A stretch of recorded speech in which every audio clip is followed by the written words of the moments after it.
acerca del congelamiento del miedo. Es un tema para hablar, congelamiento del miedo. Lo que ustedes han hablado es congelar el miedo. Por ejemplo, uno puede tener constantemente práctica de hablar en el escenario. Tiene constantemente, a todos los días, práctica. Como que es ya algo familiar. Ya, eso es congelamiento del miedo.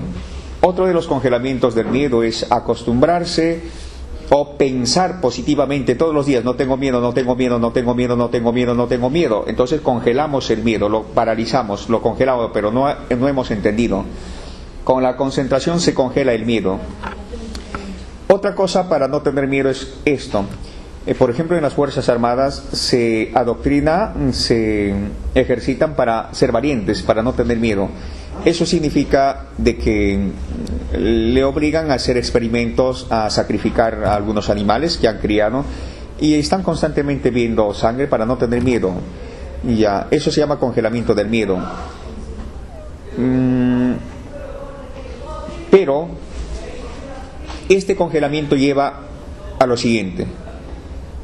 Cuando congelas el miedo, empiezas a robotizar, a mecanizar la vida misma, al mismo ser humano. Y al robotizarla ya no está en contacto consigo mismo. Es un robot que no tiene miedo, porque ha congelado su miedo. Es frío. Y solo reacciona nada más. Estímulo-respuesta. ¿Asesina a esa persona? Sí, mi comandante. Ya.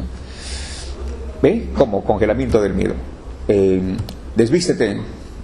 Sí, se desviste. Corre por la calle. Sí, y corre. ¿Ve? Congelamiento de su miedo. Paralización.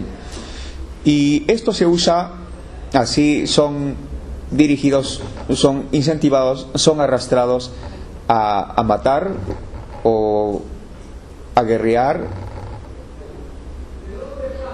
Sí, son entrenados para matar, etcétera, etcétera. Ese es congelamiento de la mente, congelamiento del miedo. Nosotros no nos dirigimos a esto. El otro de los congelamientos del miedo es el shock. Es el shock. Ya. Se usa esto como una especie de terapia en algunas cárceles. A los niños se les lleva a esos lugares, y los que están en las cárceles con sus bravuconadas empiezan a atemorizar a los jovencitos que van como una especie de terapia. Reciben una impresión. Ya. Entonces, eso es congelamiento del miedo. También congelamos el miedo. Pero más no se ha entendido.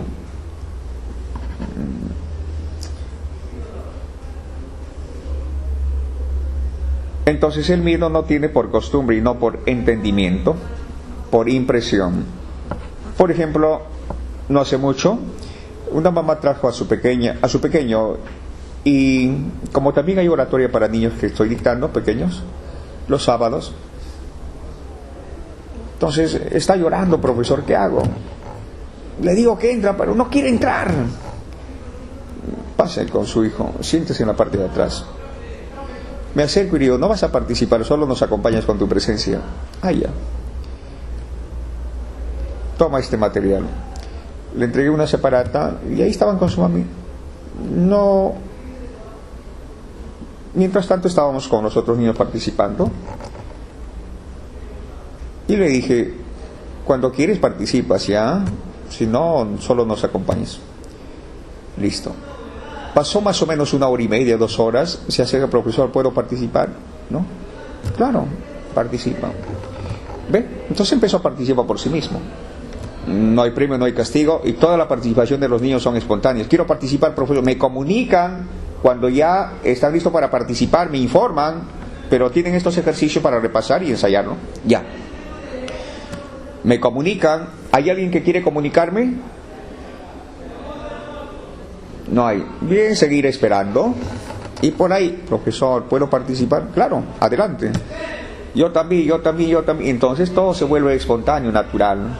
Hay esa energía, esa fuerza. No hay premio, no hay castigo. Pero hay que tener mucho tacto, mucha delicadeza.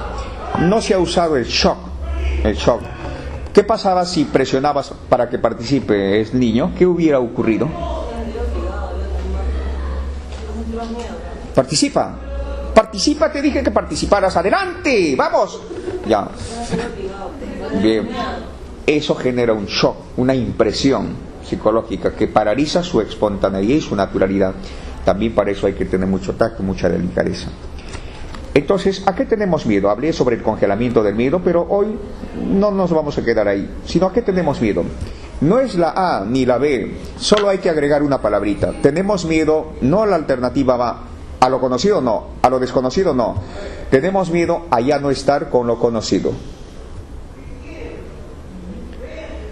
¿Ve que le di un cambio? Nada más.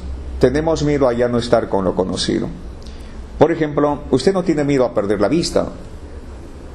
Usted no tiene miedo a quedarse sin ojos, sin oído o sin pies. Usted no tiene miedo a la muerte. Usted no tiene miedo a que haya un terremoto, temblor, ¿no? O que alguien fallezca, ¿no? Usted no tiene miedo a que le despidan del trabajo, ¿no? Usted no tiene miedo a hablar en público, ¿no? Usted tiene miedo a ya no estar con lo conocido. Por ejemplo, partamos de esto.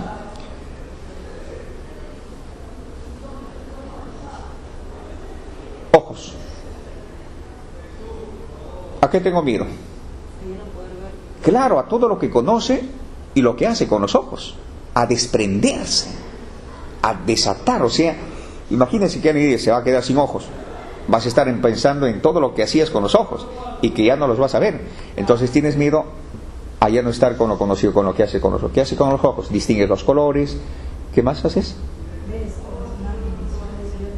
Sí, sí, a eso.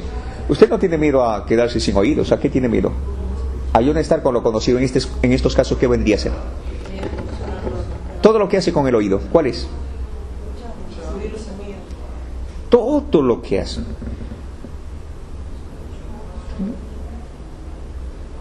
Pero luego pasa, el que no ve, por ejemplo, luego descubre de que la vida continúa. Pero al inicio el miedo es el pensamiento. Usted no tiene miedo a la muerte, sino tiene miedo a ya no estar con lo conocido. Con todo lo que empieza con mi chocolate, mi comida favorita, mi ceviche, mis amigos, mi discoteca, mi baile, mis jaranas, mi cumpleaños, con todo eso. Entonces tenemos miedo a ya no estar con lo conocido. No tenemos miedo a perder los pies. ¿A qué tenemos miedo? Claro, tiene miedo a ya no estar con lo conocido en estos casos. A correr, saltar, trotar. Si le dices al quien juega y se gana o gana el sustento para cubrir sus necesidades jugando, se va a quedar sin pies. Va a haber una reacción. Claro. Entonces tenemos miedo. No tenemos miedo a los terremotos o temblores, sino tenemos miedo a ya no seguir disfrutando de lo que disfrutamos. Claro, estas ya son inconscientes, solo reaccionamos nada más. Entonces el miedo es una forma de protegernos, de proteger lo que conocemos. Ahora, si mi pareja me va, no te vayas, no. ¿A qué tengo miedo? A ya no estar con lo conocido. Estas pueden ser en lo psicológico, emocional, físico. Por ejemplo, mientras estaba con esa persona, ¿qué conocía? ¿Qué hacíamos? ¿Qué me daba? ¿O qué me beneficiaba? ¿Vamos? Pero en esta relación, por ejemplo, cuando tienes una pareja, pues necesitan un tiempo para que puedan ver. Entonces, cuando terminan ese tiempo queda vacío. Crees, ¿no?, que ya tu vida no tiene sentido porque te has acostumbrado, te alimentabas de eso, creaste dependencia. Entonces tienes miedo a no seguir ya, porque de repente te hacía reír, no, de repente te llamaba y ahora que ya no está, no hay esa llamada, entonces tienes miedo a que haya eso. Entonces no te vayas a abrir cualquier cosa con tal de que te quede. Lo que estás protegiendo es eso. Entonces tus expectativas, como por ahí hablamos, expectativas. En un trabajo, ¿a qué tienes miedo? ¿A que te despidan? No. ¿A qué tienes miedo? Va a haber un despido. Tienes miedo a no seguir disfrutando de lo que disfrutas mientras estás en el trabajo. ¿Esto puede ser qué cosa? Todo eso, claro, que conocemos. Por eso lo protegen, ¿sí? ¿Quién va a venir? ¿Quién es ese tipo? Entonces son celosos. Y no puede ser, no hay que permitir. Vamos, protegen. Lo importante es entender esto, nada más. Que entender, comprender. Ahora, relacionándolo un poco a esto. En una entrevista tienes miedo a ser desaprobado. Porque te has tú generado ideas con el trabajo haré esto, lo otro y lo otro. Entonces temes a que te rechace o rechace ese algo que conoces en ideas. En ideas. Al hablar, sí es un poco muy agudo, esto de hablar en público. A ver si lo captan. También tenemos miedo a ya no estar con lo conocido. Antes de salir, ¿qué es lo que protegemos?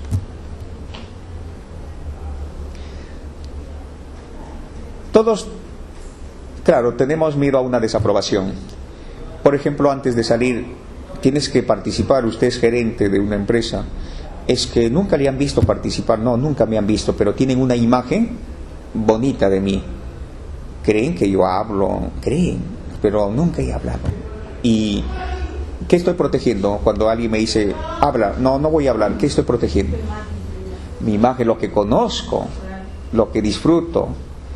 No es que si hablo, viene el desmoronamiento, de repente me equivoco y voy a perder todo lo que... Mejor tú habla. Entonces protegen el ideal que tiene.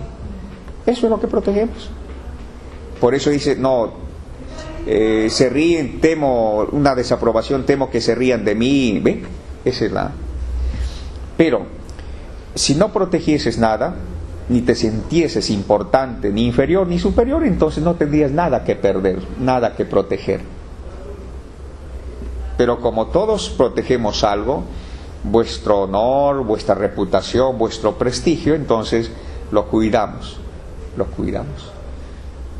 Pero igual, entonces ahí por ejemplo se refleja el miedo a ya no estar con lo conocido, a desprendernos de lo que conocemos. Cuando entiendes esto todo y se revoluciona, y ese es básicamente, tenemos miedo a ya no estar con lo conocido.